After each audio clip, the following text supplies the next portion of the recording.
ওরে মনা যৌবনটা বৃথা গেল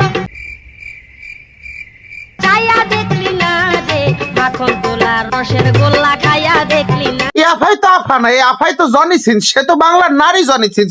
সে একদিকে ব্র্যান্ড প্রমোটার, সে একদিকে কোন কোম্পানির বলে একজন ঊর্ধ্বতন কর্মকর্তা হইতে যাইতেছে। সে বিদেশ যাই বলে 2 বছর পরে সে কোনো লাভ দিয়ে কিছু করতে নাই। সে একজন মডেল, তারে বলে একদম অ্যাওয়ার্ড দিতে দিতে সাত শহীদ হয়ে যাইতেছে।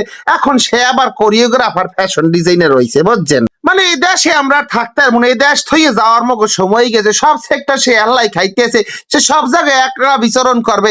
সে সে থাকলে তো আমরা দেশে থাকতেই পারবো না। কি করবো থাইকা? আমরা কি ভ্যারেন্ডা বাজতে থাকবো দেশে? আমরা যদি কোনোভাবে যদি কোনো ধরনের যদি উগান্ডার ভিসা পাইতাম আমরা চলে যাইতাম। এই দেশ আফার দখলে চলে যাইতেছে। এখন নাকি সে একজন ফ্যাশন ডিজাইনার হয়েছে, কোরিওগ্রাফার।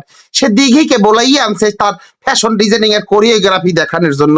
চিন্তা করতে পারেন, আমাদের যদি এরকম বড় কোনো সেলিব্রিটি পরিচিত থাকতে আমরাও হেল লাগে এইসব বাউরামি করতে পারতাম।